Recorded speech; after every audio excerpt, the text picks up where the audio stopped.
नमस्कार। आज 29 सितंबर 2020 दैनिक जागरण के समाचार लेकर आपके सामने प्रस्तुत हुआ हूँ। दैनिक जागरण में सबसे पहली खबर जो है, किराए पर लिए जा सकेंगे हथियार। डीएपी 2020 की घोषणा हो गई है और उसमें ये नया परिवर्तन किया गया है कि सैन्य साजो सामान को लीज पर लेने का विकल्प खोल दिया गया है।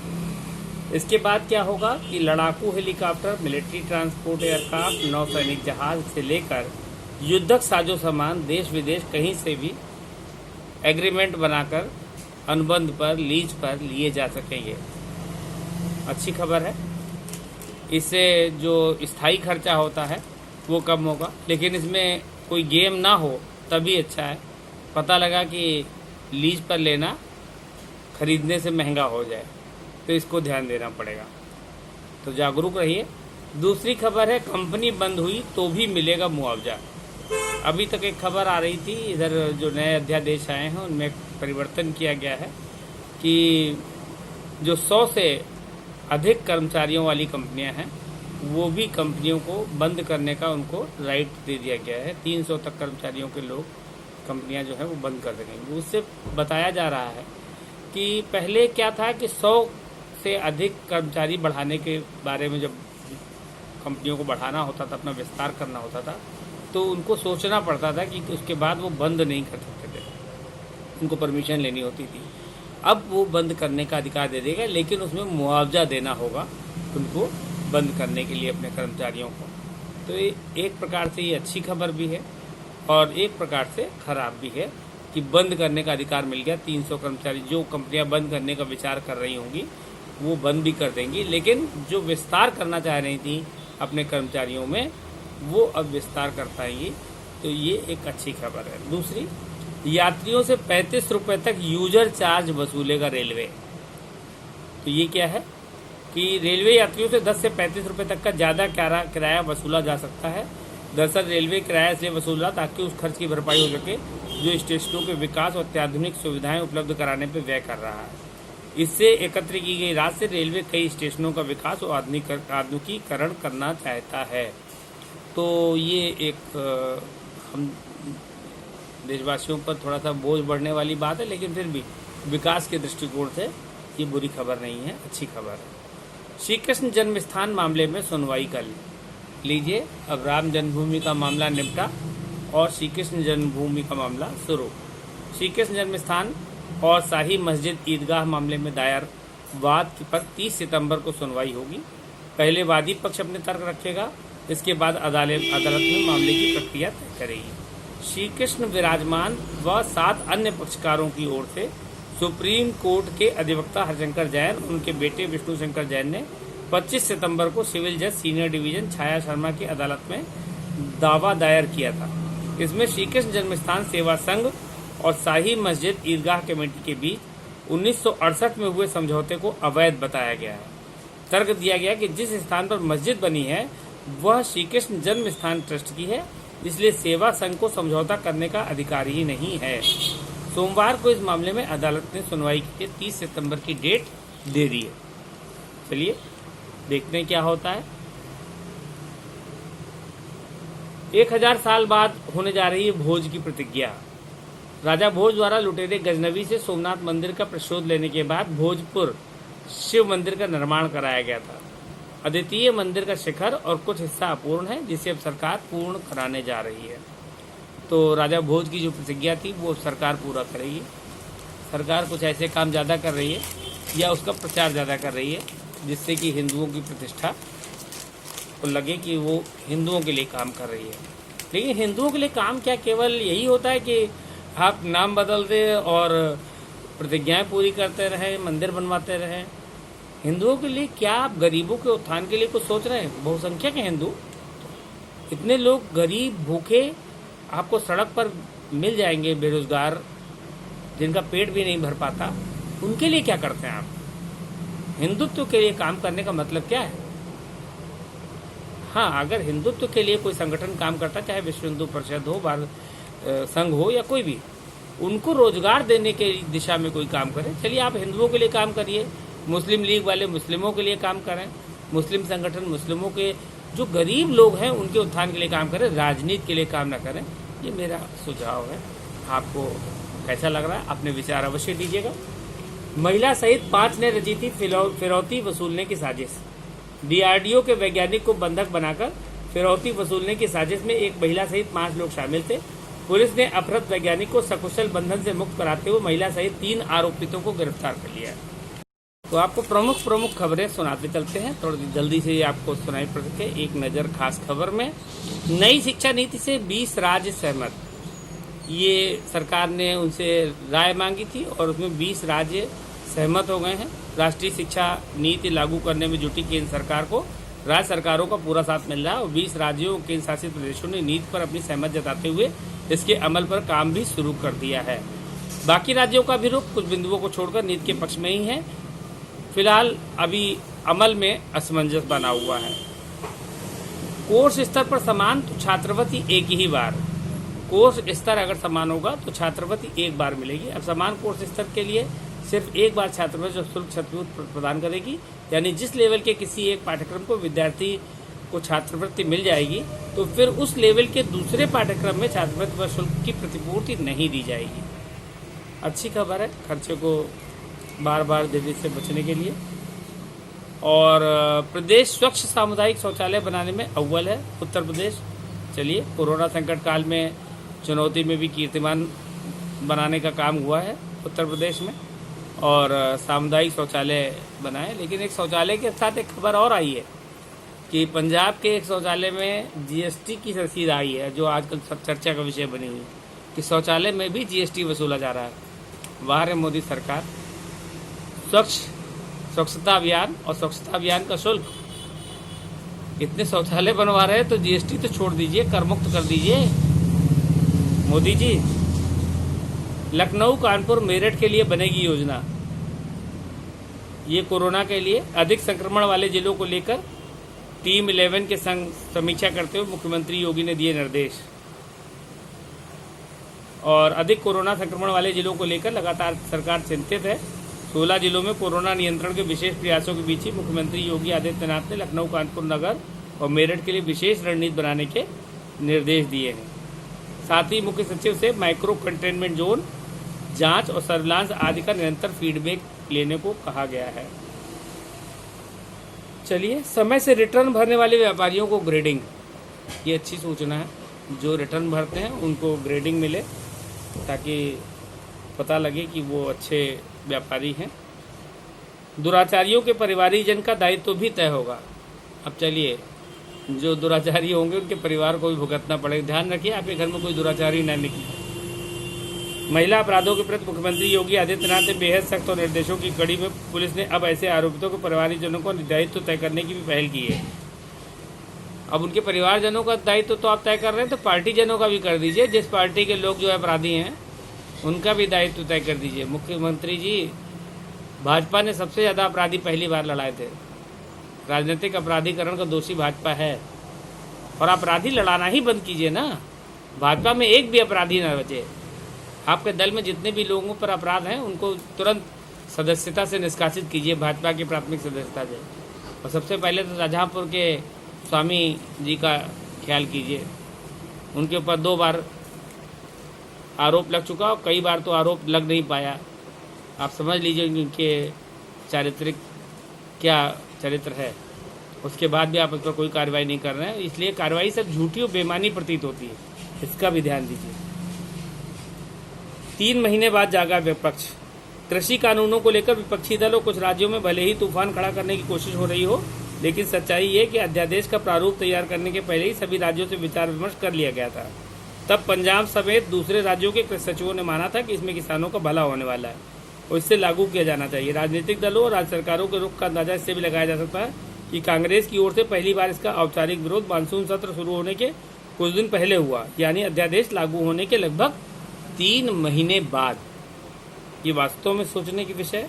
5 जून को सरकार की ओर से कृषि से जुड़े 3 अध्यादेश जारी किए गए थे। ये समझ में नहीं आता है कि जब मार्च से कोरोना काल चल रहा था, इस बीच में ये अध्यादेश लाए ही क्यों गए? क्या जरूरत थी इन परिवर्तनों की? कहीं कोई गुपचुप साजिश तो नहीं है? पूंजीवादी व्यवस्था को आगे बढ़ाने के लिए, क्योंकि जो आपने काला कानून होर्डिंग का ख़त्म किया है, मेरी राय में, आप लोग सोचिएगा, मेरी राय ये है कि होर्डिंग का जो कानून ख़त्म हुआ, अभी तक तो कोई आदमी ज़्यादा अनाज या कोई चीनी या कोई चीज़ संचित करके रख लेता था तो उसको जेल में डाल दिया, काला कानून था उसके लिए। लेकिन अब ये अचानक सही कैसे हो गया? अगर लोग जमाखोरी करेंगे तो उसका परिणाम क्या होगा? परिणाम ये होगा कि जिसके पास पैसा है वो सामान दबा के बैठेगा और अपने मनमाने मूल्य पर बेचेगा। तो कैसे सही होगा? कैसे आप नियंत्रण करेंगे? मेरी समझ में नहीं आता। जरा आप भी बताइएगा, आपकी क्या राय है, अपनी अवश्य दीजिएगा राय। सुशांत मामले में कोई पहलू खारिज नहीं कर सकते। अभिनेता सुशांत सिंह राजपूत की संदिग्ध हालत में मौत की जांच कर रही सीबीआई ने कहा है वो इस मामले की जांच पूरे पेशेवर तरीके से कर रही है। आपके पेशेवर तरीके के तो हम लोग कायल हैं। कितने केसों में आपने ढक्कन लगाया है? सीबीआई को खोज की व्यवस्था के अलावा उसको तो इस बात का इनाम देना चाहिए, ढक्कन लगाने की व्यवस्था में आप बड़े माहिर हैं। तो इसलिए विश्वास नहीं होता कि आप क्या करेंगे। चलिए देखिए क्या होता है। इस संबंध में अभी तक किसी पहलू को खारिज नहीं किया जा सकता। सीबीआई का पहली बार बयान आया। देखिए इतने दिनों से जांच चल रही है, उसमें नारकोटिक्स ब्यूरो घुस गया और आप पहला बयान जारी कर रहे हैं।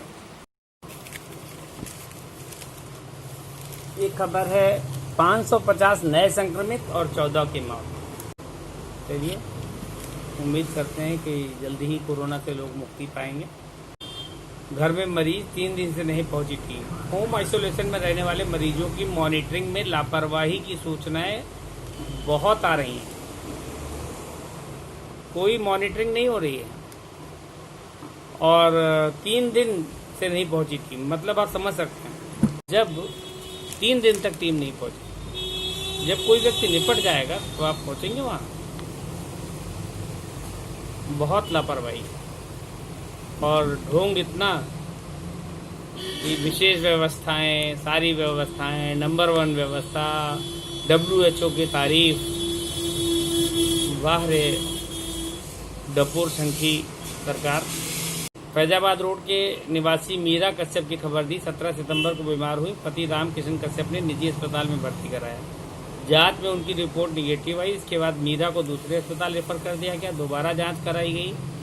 बीते शनिवार को रिपोर्ट पॉजिटिव आई। राम किशन के मुताबिक अस्पताल ने मरीज को घर भेज दिया। उसी दिन कोविड कंट्रोल रूम से फोन आया। घर पर दवा लेकर टीम भेजने का दावा किया गया, मगर कोई टीम नहीं पहुंची। ये है सच्चाई, असल। छोटी सी खबर है लेकिन महत्वपूर्ण खबर है, जीवन से जुड़ी हुई है। इस लापरवाही को जानलेवा माना जाएगा। एक और खबर अभी मुंगेर से आई थी, आप लोगों की नज़र पे गई कि नहीं गई?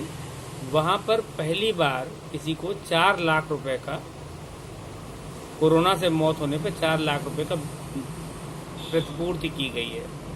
दावा किया उसने, कोरोना से मरने वाले को सरकार की ओर से 4 लाख रुपए मिलते हैं। क्या ये सूचना आपको है? क्या आपके जानने वालों को है? क्या कोई दावा कर रहा है? क्या जहाँ से आपका पेशेंट की मृत्यु हो गई है, किसी भी आपके परिवार या जानने वाले में, क्या उसको सर्टिफिकेट मिला है कि उसकी मृत्यु कोरोना से हुई है? कोरोना की जांच का सर्टिफिकेट आपको मिला कि आप पॉजिटिव पाए गए, तो आपके सर्टिफिकेट आपके पास है कि आप कोरोना पॉजिटिव हैं? ये सब बहुत महत्वपूर्ण विषय हैं। इनको आप जरा सोचिए, समझिए, देखिए और उसके बाद विचार कीजिए। रिकवरी रेट पहुंचा 84.75। अरे भाई साहब 90% पहुंचा देंगे आप। जिस तरीके से आप काम कर रहे हैं 90, 95, 99% भी आप पहुंचा सकते हैं, इसमें कोई संदेह नहीं। आंकड़ों के आप बहुत बड़े खिलाड़ी हैं। यूपी में सोमवार को 1,51,822 टेस्ट किए गए। 3,838 लोग संक्रमित मिले। ये सितंबर में अब तक एक दिन में मिले रोगियों की सबसे कम संख्या है। संक्रमण की दर घटकर 2.5% रह गई। 24 घंटों में कुल रोगियों की तुलना में 5,382 रोगी स्वस्थ हुए। रिकवरी रेट बढ़कर 84.75% हो गया। मरने वाले मरीजों की संख्या बढ़ती जाएगी, लेकिन जब उनको सर्टिफिकेट ही नहीं मिलेगा नॉर्मल बीमारी से मरने का सर्टिफिकेट मिलेगा, नहीं मिलेगा कोरोना से मरने का, तो फिर ये रिकवरी रेट तो आपकी बहुत अच्छी होने वाली है। आप जितने भी लोग मरे उनको कोरोना से मरा मत दिखाइए, तो बहुत अच्छा आपका रिकवरी रेट हो जाएगा।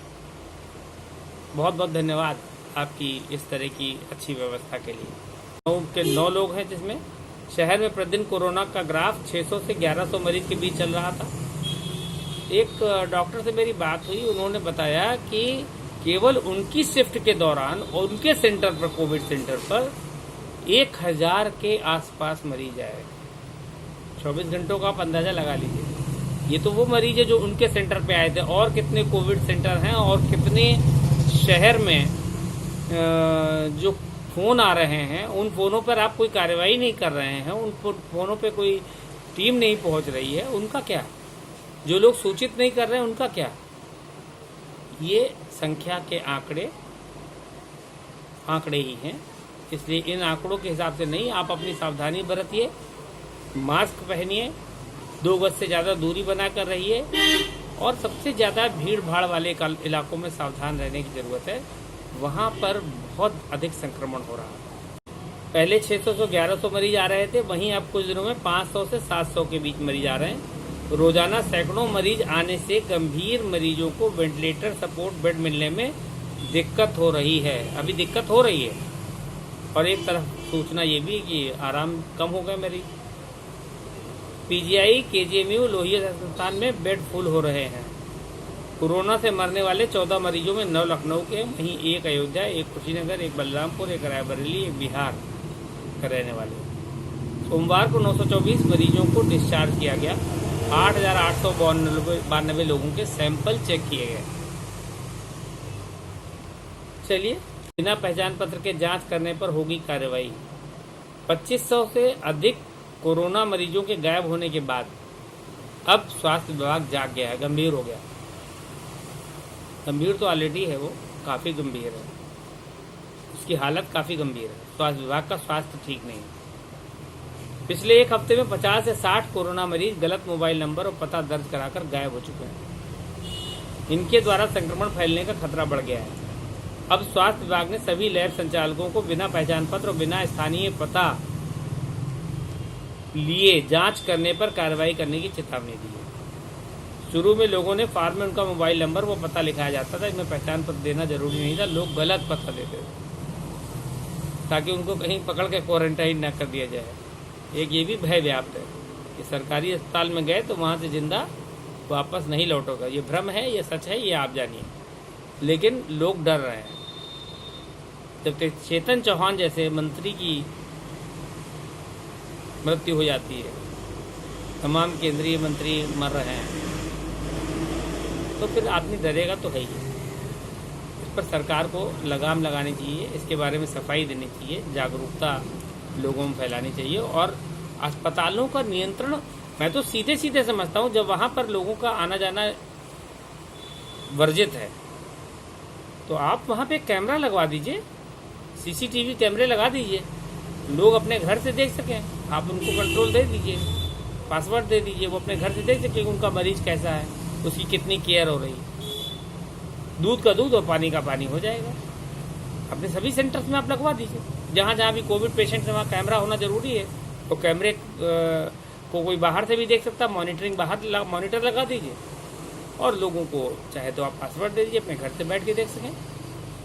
सारी जांच हो जाएगी कि कौन कितनी कार्रवाई हो रही, कितना वहाँ पर नर्स केयर कर रही, कितने डॉक्टर केयर कर रहे हैं, कितनी टाइम से उनको दवा मिल रही, किस समय आपका मरीज पीड़ित था और उसके चिल्लाने पर भी उसको दवा नहीं मिली। आप क्या सोचते हैं इसके बारे में, जरूर बताइएगा। बिजली कर्मचारियों ने निकाला मशाल जुलूस। कोरोना काल चल रहा है, जुलूस निकल रहे हैं, जुलूसों में कोई कमी नहीं। बिजली अभियंताओं कर्मियों ने निजीकरण के विरोध में सामूहिक रूप से गिरफ्तारी देने का आह्वान किया है। सोमवार को निजीकरण के विरोध में अभियंता और कर्मचारी शहीद आजम भगत सिंह की जयंती पर फील्ड हॉस्टल के सामने मशाल जुलूस निकालकर सभा कर रहे थे। तभी पुलिस ने समिति के संयोजक शैलेंद्र दुबे को गिरफ्तार कर लिया। इस दौरान सैकड़ों की संख्या में अभियंताओं ने शक्ति भवन के पास गिरफ्तारी दी। पुलिस बिजली अभियंताओं को मशाल जुलूस लेकर आगे निकलने नहीं दे रही थी। शैलेंद्र दुबे का कहना है कि सरकार वार्ता के जरिए रास्ता निकाल सकती थी, लेकिन दमन का रास्ता चुना है। 21 सितंबर से विद्युत कर्मचारी संयुक्त संघर्ष समिति के बैनर तले अभियंता निजीकरण का विरोध कर रहे हैं। भाई साहब, निजीकरण इतना जरूरी था या इतना अच्छा है तो कोरोना वॉरियर किसको कह रहे थे आप? इस कोरोना काल में किसने आपकी मदद की? सरकारी कर्मचारियों ने या प्राइवेट निजी कर्मचारियों ने? निजी कर्मचारी तो छुट्टी लेके घर बैठे थे। कोरोना वॉरियर सरकारी कर्मचारी थे जिनके सहारे आपने सारा काम किया। एयर इंडिया के ही विमान लेके आप विदेशों से अपने भारतीयों को निकाल के लाए कोरोना काल में। प्राइवेट विमानों को आप नहीं ले गए थे। तो उस एयर इंडिया का निजीकरण आप करने जा रहे हैं। आप जरा सोचिए कि क्या आपके हित में है? निजीकरण के बाद इनके रेट आसमान छुएंगे और वो जो रेट मांगेंगे वो आपको देना होगा, क्योंकि वो निजी हो जाएगा। निजीकरण के लिए एक बड़ा सुंदर किसी ने सुझाव दिया, निजीकरण करवाना है तो उनको दे दीजिए ना, उनको उड़ाने दीजिए। अपने प्लेटफॉर्म बनाएं, अपने एयरपोर्ट बनाएं, अपने प्लेन उड़ाएं और करें निजीकरण, निजी उड़ावें। कौन रोक रहा है? हमारे प्लेटफॉर्म, हमारी ट्रेनें, हमारी प्लेन, हमारे BSNL, हमारी सारी चीज़ें लेके सस्ते भाव आपने उनको दे दी, वो उसको जाके चलाएंगे। उनको बनी बनाई आपने व्यवस्थाएं दे दी। इसमें तो कोई गोलमाल लगता है? आपको लगता है क्या? जरा बताइए। किन्नर पर मिर्च पाउडर डालकर चाकू से किया हमला। हुसैनगंज में एक किन्नर पर कुछ लोगों ने हमला बोल दिया। हमले में वो घायल हो गया। पुलिस ने हमलावरों पर FIR दर्ज की है। चलिए, बेती गांव में लूटपाट के दौरान महिला की गला दबाकर हत्या। जहरीला निकला यशोधरा इंडस्ट्रीज का खाद्य तेल। ये फूड विभाग जो है, फूड इंस्पेक्टर जो है, जो जांच करते हैं, इसकी आगे की रिपोर्ट नहीं आती। समाचार पत्रों को इस पर भी ध्यान देना चाहिए कि इन पर क्या कार्रवाई हो रही। जो आपने इसका फॉलो अप भी होना चाहिए, और फॉलो अप तब तक होना चाहिए जब तक उनको सजा न मिल जाए। तो इसको जरा सा देखना चाहिए कि क्या होता है। उनका तेल जहरीला निकला है तो आगे क्या होगा देखा जाए। LDA ने दिया निर्माण बंद करने का नोटिस। दैनिक जागरण में समाचार प्रकाशित होने के बाद LDA हरकत में है। LDA ने जानकीपुरम में सहारा स्टेट की गेट नंबर 2 के पास किए जा रहे अवैध निर्माण को रोकने का नोटिस सोमवार को जारी किया। चलिए, नोटिस आ गया। पोल से नहीं, अब ऑनलाइन से कटेगी स्मार्ट मीटर की लाइन। काटने के मामले में स्मार्ट हो रहे हैं बिजली विभाग। आ जाते हैं संपादकीय पर। जागरण ने अपने संपादकीय में लिखा है कि किसानों के फर्जी हितैषी। कौन सरकारों के किसानों के फर्जी हितैषी? सरकार या फिर विपक्षी दल? ये आप सोचिए। लेकिन जागरण क्या कहता है वो सुनिए। जागरण कहता है कि किसानों को राहत देने वाले कृषि कानून को लेकर किस तरह सस्ती एवं मौकापरस्त राजनीति हो रही है, इसका शर्मनाक उदाहरण है महाराष्ट्र सरकार द्वारा इन कानूनों का विरोध में उतर आना। यह वह सरकार है जिसने इन प्रस्तावित कानूनों के संदर्भ में जारी अध्यादेशों को सबसे पहले लागू किया था। वास्तव में अब अचानक इन कानूनों के विरोध में आ खड़ी हुई है। क्या इन अध्यादेशों को अधिसूचित करते समय उसे नहीं पता था कि वो क्या करने जा रही है? देश के उकसावे में आकर खुद की फजीहत कराना पसंद कर रही है। महाराष्ट्र जब इन अध्यादेशों को अधिसूचित किया गया था, तब सरकार में शामिल राष्ट्रवादी कांग्रेस पार्टी के नेताओं ने कहा था इससे किसानों को मदद मिलेगी। अब इससे ठीक उलट राह रहे हैं। कुछ ऐसा ही काम शिरोमणि अकाली दल के नेता कर रहे हैं। जागरण ने एक झटके में सबको तौल दिया। जागरण अपने संपादकीय में लिखता है कि अकाली दल जिस समय अध्यादेश जारी होते समय उसकी तारीफ की जा रही, लेकिन जब विधेयक के रूप में संसद में पारित हो गए तो उनमें खराबी नजर आने लगी। क्या अकाली दल के नेता ये मानकर चल रहे थे कि सरकार इन अध्यादेशों को कानून का रूप देने से इनकार करेगी? ये अध्यादेश जारी होते समय कांग्रेस ने भी उनका विरोध करना जरूरी नहीं समझा था। साफ है कि किसानों के हितैषी बनने का दावा करने वाले दल, खासकर कांग्रेस, जानबूझकर उनके हितों की अनदेखी कर रही है। ये संपादकीय थोड़ा हल्का प्रतीत होता है। क्या अनदेखी कर रही है ये स्पष्ट करना चाहिए। कांग्रेस क्या या कोई भी दल किसानों का हित है किसमें, ये सोचना है। अंकुश विहीन अध्यादेश जिसमें अंकुश सब हटाए जा रहे हों, किसानों का हित किस तरीके से हो सकता है? किसानों को छूट मिले, वो कहीं भी बेचे, वो पहले भी बेचते थे। न्यूनतम समर्थन मूल्य को कानून बनाने की जरूरत थी, वो आपने बनाया नहीं। बात है कि उनको जो कानून न्याय का अधिकार था वो आपने छीन लिया, क्योंकि वो एसडीएम और डीएम तक सीमित हो गया। फिर बात आती है कि क्या ये कॉन्ट्रैक्ट फार्मिंग को बढ़ावा नहीं देगी? कॉन्ट्रैक्ट फार्मिंग पूंजीवाद को बढ़ावा नहीं देगी? पूंजीपति के हाथ में जब होर्डिंग फ्री हो गई है, अब कोई भी होर्डिंग कर सकता है, कितना भी सामान इकट्ठा कर सकता है, तो फिर मूल्य कौन तय करेगा? बाजार का मूल्य निर्धारण केवल पूंजीपति करेगी, पूंजी करेगी। तो महंगाई बढ़ना स्वाभाविक होगा, और इस महंगाई पे सरकार कैसे नियंत्रण करेगी, इस बात पर कहीं पर भी सफाई नहीं है। ये केवल किसानों की चिंता का विषय नहीं है, ये आम इंसान की, आम आदमी की ज़रूरतों की चीज़ों की महंगाई, अनाज की महंगाई, राशन की महंगाई बढ़ने का बहुत बड़ा संकेत है। और इस पर कैसे नियंत्रण लगाएगी, लगाम लगाएगी सरकार, इस पर कोई सफाई नहीं आई है। लोग दो शब्दों में इसकी आलोचना करते हैं। मुझे इस बात पर अभी तक कोई सही तर्क नहीं दिखाई पड़ा कि इसको कैसे रोकेगी सरकार। किसानों को अपने फर्जी हितैषियों से सावधान रहना होगा, क्योंकि वास्तव में उनके नहीं बल्कि आढ़तियों और बिचौलियों के स्वार्थ साधने में लगे हुए हैं। ठीक है साहब, आप आढ़तियों को हटा दीजिए, बिचौलियों को हटा दीजिए। आपने किसको लगा दिया है? पूंजीपतियों को। आढ़ती और बिचौलिए जो थे वो तो छोटे छोटे पूंजी वाले लोग हैं, वो करोड़पति अरबपति लोग नहीं हैं। आपने तो अरबपतियों को लगा दिया सरकार। अब तो अभी तक तो बिचौलिए लेके बेच देते थे, रखते नहीं थे वो अपने पास। अब आपने ऐसी व्यवस्था बना दी है कि जिसके पास पैसा है वो लेके भर ले और फिर जिस रेट में चाहे उस रेट में बेचे। क्या नियंत्रण करेंगे आप? कैसे करेंगे, जरा बताइए। किसान हित की आड़ लेकर कृषि कानून के विरोध में सड़कों पर उतर रहे राजनीतिक दल किस तरह किसानों को बदनाम करने पर तुले हुए हैं। किसानों को बदनाम कर रहे हैं, इसका पता दिल्ली में इंडिया गेट के समीप कार्यकर्ताओं की ओर से एक ट्रैक्टर को आग के हवाले किए जाने से लगता है। ये बहुत ही गंदी हरकत है। क्या कोई किसान अपनी आजीविका के साधन को इस तरह जला सकता है? ऐसी तो धृष्टता तो वही कर सकता है जो किसानों की संवेदनाओं से जिसका कोई लेना देना ना हो। ट्रैक्टर जलाने वाले ना तो किसान हो सकते हैं, ना उनके हितैषी। किसानों को कांग्रेस के बहकावे में आने के बजाय उनके नेताओं से पूछना चाहिए, ये नए कृषि कानून इतने ही खराब हैं तो फिर उसने पिछले लोकसभा चुनाव के मौके पर जारी अपने घोषणा पत्र में वैसी व्यवस्था बनाने का वायदा क्यों किया था जैसी इन कानूनों में की गई है। बेहतर हो कि किसान ये देखें कि मौका परस्त राजनीतिक दलों के हाथ बदनाम न होने पाए। साहब, किसान बदनाम हो रहे हैं, बड़ी विचित्र बात है। किसान बदनाम हो नहीं, कांग्रेस ही बदनाम होगी। कांग्रेस गलत काम करेगी या बीजेपी, बदनाम राजनीतिक दल होंगे। किसान क्यों बदनाम होंगे? वो अन्नदाता है, वो कोई राजनीति नहीं कर रहे हैं। ये ट्रैक्टर जलाना या ट्रक जलाना या ट्रेन रोकना, ये आप राजनीतिक दलों का काम है, कांग्रेस और बीजेपी का काम है। इसमें किसान बदनाम नहीं होते। किसानों को आप अस्त्र बनाते हैं। जब कांग्रेस सरकार थी तो बीजेपी बनाती थी, बीजेपी सरकार है तो कांग्रेस बनाती है। आवश्यकता इस बात की है कि किसानों के हित में क्या है, किसानों को अधिकार कैसे मिले, किसानों को न्यूनतम समर्थन मूल्य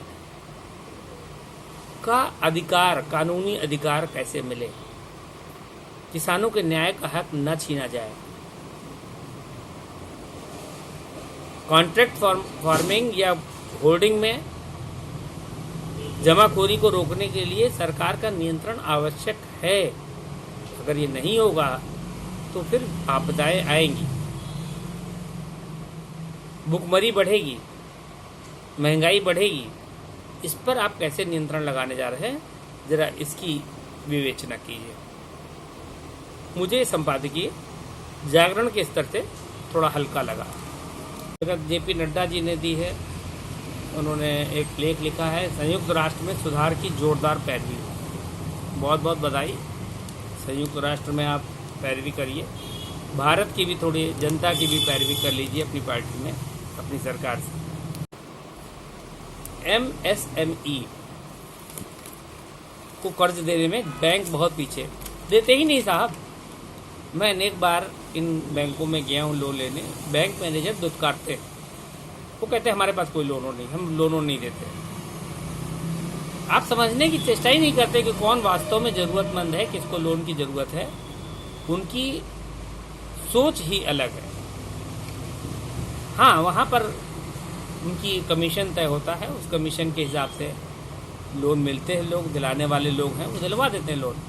वहाँ पर आपको कोई परेशानी नहीं होगी, वो सारे तरीके जानते हैं, फॉर्म भरने वाले से लेकर प्रोजेक्ट बनाने वाले लोग तक। पैसे लेकर प्रोजेक्ट बनाने वाले लोग भी उसी बैंक के अंदर, इन्हीं संस्थाओं के अंदर, खादी ग्रामोद्योग के अंदर भी आपको प्रोजेक्ट बनाने के लिए पैसे लेने वाले लोग मिल जाएंगे कि मैं सीए से प्रोजेक्ट बनेगा और सीए इतने पैसे लेता है, आप इतने पैसे दे दीजिए, आपको बनवा देंगे। आप सीए से मिलाने की बात करें तो सीए से नहीं मिलाएंगे आपको। सीए को 500 रुपये दे के 2000 रुपये में प्रोजेक्ट आपको भेज देंगे, 1500 रुपये आपसे कमा लेंगे। तो ये आज व्यवस्था है और इस व्यवस्था में लोग विश्वास करते हैं। भारतीय लोगों को बड़ा विश्वास